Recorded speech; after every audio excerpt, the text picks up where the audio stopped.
The new 3.50 update is feature-rich, but there's one particular setting in the new dual cab block that is a true game changer, being able to set a delay on either side for stereo enhancement. In this video, I share how this one small setting can radically change the way you approach crafting tones on the Helix, coming up.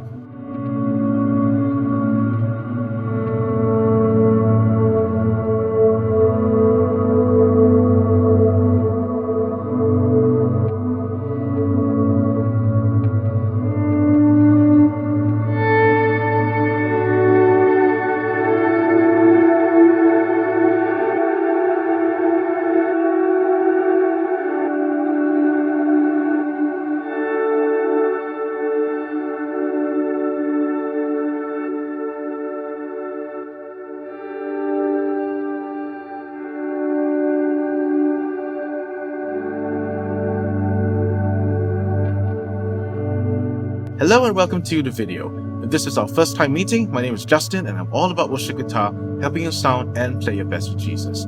Like, subscribe, and hit that bell icon to support these videos and my ministry.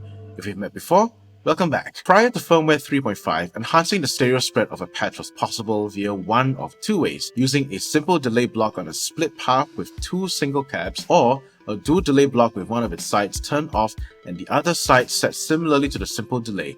100% mix, 0% feedback, anywhere between 5 to 20 milliseconds. Both of these approaches are not ideal from a signal chain usage standpoint. The dual delay takes about 10% DSP, while the simple delay approach requires 3 blocks. With firmware 3.5, these approaches have been superseded. We now have one setting in the dual cab block that can achieve what took a dedicated delay block or 3 blocks, and this is how you set it up. Step 1. Use a new dual cab block. The legacy dual cab block doesn't have the new delay setting, and besides, why would you use a legacy cab now when these sound so much better? Step 2. Hard pan the individual cabs left and right. This is the most important step, so don't forget to do this. Hard panning 100% left and right and then applying a delay on one side is the crux of the Haas effect. If the cabs are not panned and set in the center, the delay setting will instead introduce phase. Step 3. Set the delay on one cab. I say again, set the delay on one cab, not both. You want one side of the stereo signal to be displaced by a short delay for that full doubling effect. As the documentation says, a little goes a long way. I personally find the sweet spot between 5 milliseconds to 15 milliseconds, but feel free to experiment until 20 milliseconds and beyond. In this clip, I'll do an A/B demo on the new and old approaches. On one signal path, I use split merge blocks, 2 individual cabs, and 1 simple delay. On the other, I use the new dual cab hard pan left and right with the delay setting on the right cab. Both signal paths have the same amp, delay, and reverb settings, as well as the same displacement setting of 9 milliseconds. Let's hear if there are any differences, first with the clean tone, then with overdrive. Side tip: overdrive tones can help you identify phase issues in stereo due to the waveforms being large and squashed together.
that we've covered a stereo enhanced patch, let's go a little old school and over the top. One thing about some of the guitar recordings of the greats is that they would record a mono dry signal mixed in with a stereo signal from the mix bus. All modulation, delay and reverb would be in this mix bus. This was so that the engineer could pull the overall wetness of the delay and reverbs in post to whichever level fit the track best, all while retaining the punch and clarity of the unprocessed, unaffected dry path. This 3-tracks approach to tone crafting with a center dry and stereo wet spread is called wet, dry, wet processing. Firmware 3.5 has now opened the doors to a truly immersive WDW rig, and this is how I've approached it. In path 1, I have the signal path split at the end with an AC30 amp and single cap sent out with no panning and no wet effects. This is the dry center path. The split path carries on to path 2 with a separate amp and dual cap setup. On this dual cap, I hard pan the caps left and right with the right delay set to 9 milliseconds that results in a wide stereo spread.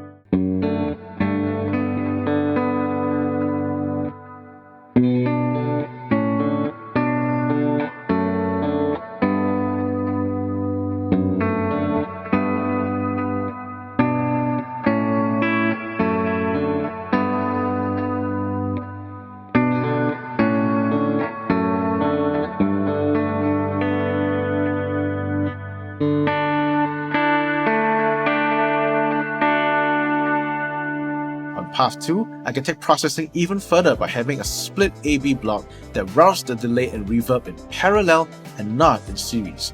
This means that the delay repeats will not be processed with the reverb and makes for a cleaner delay sound.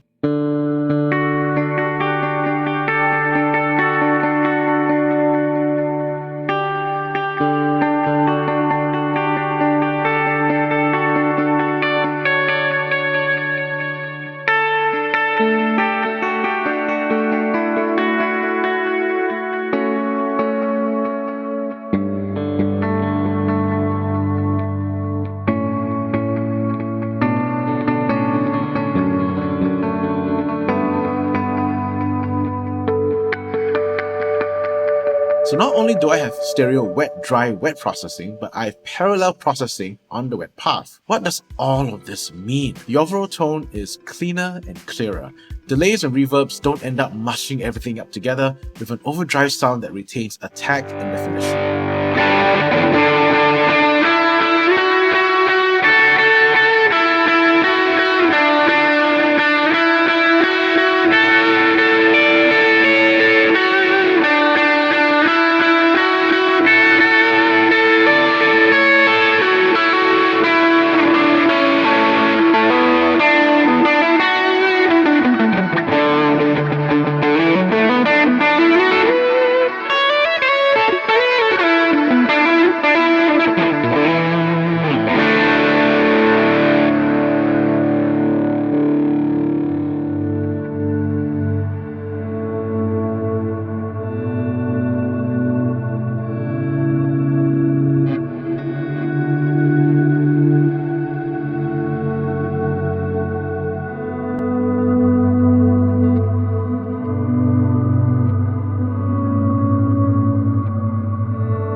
If you wanted a stereo-ready sound that harkens back to the way the greats did it, this is your tone. I'll be including it in my signature pack linked below in the description box, so for those of you who have purchased it before, this is going to be included as a free update. Are you loving the new features in the updated cat block? I'd love to hear your stories, ideas and thoughts in the comment section below. Thank you for watching this video. If you've gotten value out of it, like it and share it with someone whom you know has a Line 6 device on firmware 3.5. Having trouble updating to the new 2.5 firmware? I have a previous video right here that introduces my best practices to help avoid headaches as much as possible during the update process. See you there. Until next time, I'm Justin, and I'm all about worship guitar.